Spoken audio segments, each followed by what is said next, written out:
এক নারী একসময় একজন পুরুষকে বাঁচাতে 18টি গুলি নিজের শরীরে নিয়েছিল এবং তাকে চৌধুরী পরিবারের প্রধানের আসনে বসাতে সাহায্য করেছিল।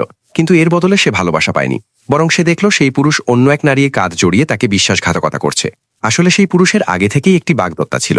আগে তাকে বিদেশে পাঠানো হয়েছিল শুধু তাকে রক্ষা করার জন্য। এখন যখন তার হাতে পুরো ক্ষমতা এসেছে, সে প্রকাশ্যে সেই নারীকে নিজের স্ত্রী হিসেবে স্বীকৃতি দিতে চায়। আর এই নারী সম্পর্কে সে বলল, একজন বডিগার্ড যদি উপপত্নী হওয়ার সুযোগ পায় তবে তার সন্তুষ্ট থাকা উচিত। এই কথা শুনে নারীটি পুরোপুরি ভেঙে পড়ে। সে নিজের উপরই হাসল। সে কতটা বোকা ছিল যে এই মানুষটাকে নিজের প্রেমিকের পুনর্জন্ম মনে করেছিল।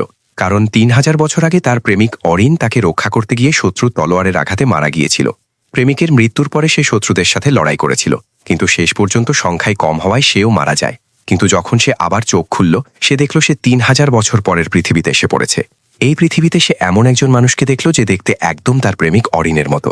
সেই মানুষটি ছিল রুদ্র চৌধুরী। তাই সে ভেবেছিল রুদ্রই অরিনের পুনর্জন্ম। সেই কারণে সে তার পাশে থেকে যায় এবং আগের জীবনের মতোই তাকে রক্ষা করতে থাকে। অসংখ্যবার নিজের জীবন ঝুঁকিতে ফেলে তাকে বাঁচায়। এভাবে পুরো 3 বছর ধরে সে তাকে পাহারা দিয়েছে। কিন্তু আজ সে বুঝতে পারল এই মানুষটি মোটেও তার অরিন নয়। তাই সে সিদ্ধান্ত নিল সে এই পৃথিবী ছেড়ে নিজের সময় ফিরে যাবে। আর ফিরে যাওয়ার একমাত্র উপায় হলো সময় ভ্রমণ করতে পারে এমন 2টি ড্র্যাগন খোদাই করা জেট পেন্ডেন্ট সংগ্রহ করা। 5 দিন পরে আকাশে ঘটবে বিরল ঘটনা। 7টি নক্ষত্র একসাথে সারিবদ্ধ হবে, আর তখন অন্য জেট পেন্ডেন্টটি নিলামে তোলা হবে। কিন্তু সে ভাবতেও পারেনি যে রুদ্রের প্রিয় নারী সেই পেন্ডেন্টটির প্রতি আগ্রহ দেখাবে। সে আদুরে ভঙ্গিতে রুদ্রকে বলল যেন সে পেন্ডেন্টটি তার জন্য নিয়ে আসে। রুদ্র কিছু না বুঝেই নারীর উপর চিৎকার করে বলল, পেন্ডেন্টটা ওকে দিয়ে দাও। তর্কের সময় রুদ্র পেন্ডেন্টটি স্পর্শ করতেই মনে হলো তার কিছু স্মৃতি ফিরে আসছে। নারীর চোখে এক মুহূর্তের জন্য আশা জেগে উঠল। সে তাড়াতাড়ি জিজ্ঞেস করল, তুমি কি মনে করতে পেরেছ? কিন্তু রুদ্রের পরের কথা তার হৃদয়কে বরফের মতো ঠান্ডা করে দিল। সে বলল তার কাছে আরও দামি একটি হীরার নেকলেস আছে। তারপর সে সবার সামনে সেটি সেই প্রিয় নারীর গলায় পরিয়ে দিল।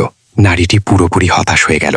সে বুঝতে পারল সে এখনও এই মানুষটির জন্য চিন্তা করছে, কিন্তু বাস্তবে সে কখনোই তার অরিন ছিল না।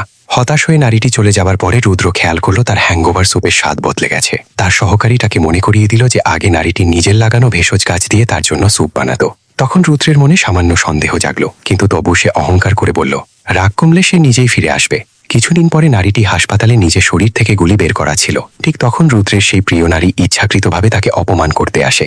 সে গরম স্যুপ ছুঁড়ে নারীর গায়ে ফেলে দেয় এবং নিজেই নিজের গালে চড় মেলে দোষ নারীর উপর চাপায়। যখন রুদ্র চৌধুরী সেখানে পৌঁছায়, সে কিছু না শুনেই ধরে নেয় সব দোষ নারীর। এমনকি সে তাকে সেই নারীর কাছে ক্ষমা চাইতেও বলে। সে এতটাই নিষ্ঠুরভাবে ভাবল যে নারীটি নাকি দুর্বল সাজছে শুধু তার সহানুভূতি পাওয়ার জন্য। এতে নারীর বান্ধবী আর চুপ থাকতে পারল না। সে সত্যিটা বলে দিল, এই নারী সেই মানুষ যে রুদ্রের জন্য 18টি গুলি খেয়েছে এবং 5 বার তার জীবন বাঁচিয়েছে। এই কথা শুনে রুদ্র কিছুটা আবেগপ্রবণ হয়ে পড়ে। সে নারীর হাত ধরে বলল, আমি তোমাকে ভালোবাসি।